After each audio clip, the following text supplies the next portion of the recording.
आज से हम पक्षियों के लिए दाना पानी अभियान की शुरुआत कर रहे हैं और ये शुरुआत हम आज परीक्षा परिणाम सत्र 2024-25 का परीक्षा परिणाम घोषित कर रहे हैं। इसी दिवस पर हमने इस अभियान को छेड़ा है। ये इसलिए भी आज खास हम मान रहे हैं क्योंकि जितने भी पेरेंट्स हमारे पास यहाँ आएंगे उनको हम एक एक परिंदा सौंपेंगे, यानी 500 घरों तक हमारा ये परिंदा विभिन्न गांव, डाणी, कस्बे में पहुंचे और पक्षियों के लिए पानी की व्यवस्था हो और उसके साथ ही दाने की व्यवस्था हो। हमने इस अभियान को गांव में नहीं छेड़कर स्कूल में छेड़ने के पीछे हमारा एक अलग उद्देश्य रहा, क्योंकि हम बच्चों में संस्कार कैसे गढ़े। समय की मर्यादा आप देख पा रहे होंगे कि अभी गर्मी कितनी तेज है, सभी तालाब सभी सूख चुके हैं, नदियाँ देखो कहीं पानी की व्यवस्था नहीं होती है। ऐसे में हम लोग बड़े हैं जो मिलकर गांवों में विभिन्न जगह पर परिंदे लगा लेते हैं, लेकिन क्या आने वाली पीढ़ी में ये संस्कार हम गढ़ पाएंगे? ये संस्कार आने वाली पीढ़ी में कैसे आए? तो हमने एक उचित स्थान ये चुना कि स्कूल है। स्कूल में छोटे छोटे बच्चे हैं, क्यों ना हम इन बच्चों को ये परिंदा हाथ में सौंपे अभिभावकों के साथ में और एक नया संस्कार आने वाली पीढ़ी में करें। वो कैसे कि जैसे ये परिंदा है घर पे ले जाएंगे, लगाएंगे, हम पेरेंट्स से भी रिक्वेस्ट करेंगे कि वो परिंदा ऊंचा बंधा होगा जिसमें पानी डालें, लेकिन बच्चों को अपने घर के कोई भी एक पात्र ले लें जिसमें दाना लें और जब पानी डालने जाएं तब बच्चों को साथ लेकर जाएं और उनको ये बताएं कि हम जैसे खाना हमको आवश्यकता होती है, पानी की आवश्यकता होती है, वैसे ही ये जो पशु पक्षी हैं उनको भी पानी की आवश्यकता होती है, लेकिन उनकी व्यवस्था कौन करेगा?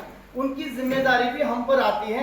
और ये न केवल एक पानी पहुंचाने की बात है, ये ज्योतिष शास्त्र में भी इसकी बहुत बड़ी महत्ता बताया जाता है कि पशु पक्षियों को दाना पानी देने से हमारे ग्रहों की स्थिति में बहुत सुधार होता है। ऐसे में हाँ, ये भी बात है कि इसको कहाँ रखा जाए, तो ऐसा बताया जाता है कि इसको अगर हमको दाना पानी देना है तो अपने घर के जो पूर्व और उत्तर का भाग है उस भाग में इसको रखा जाए और पानी दिया जाए ताकि हमारे ग्रह की स्थिति में सुधार हो, ये माना जाता है। तो हम इस मौके पर पक्षियों के दाना पानी अभियान की शुरुआत कर रहे हैं और हमारे आने वाले प्रत्येक पेरेंट्स तक हम ये पहुंचाएंगे, यानी आसपास के 10 से 12 गांवों में 500 घरों तक हम ये पहुंचाने का लक्ष्य ले रहे हैं। ऐसे में बच्चों को हम अभी से ही इस और बचाएं कि पर्यावरण भी बच सके, पशु पक्षी बच सकें और उसकी महत्ता को समझा जा सके।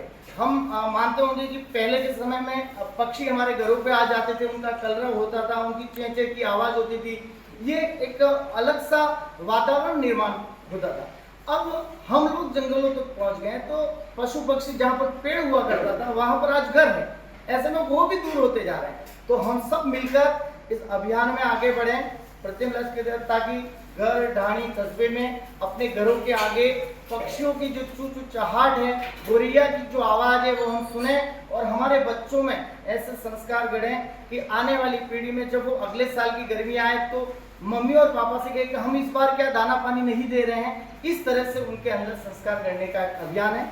आप सबसे भी अनुरोध है कि अभियान में हमारा सहयोग करें और जहाँ तक ये पहुँच पा रहे हैं, हमारे पहुँचने का जो प्रथम लक्ष्य जो 500 है वहाँ पर हम अपने आस पड़ोस में अगर नहीं पहुँचाए तो उनको भी इसके लिए प्रेरित करें और पशु पक्षियों को बचाएं, पर्यावरण को बचाएं। धन्यवाद।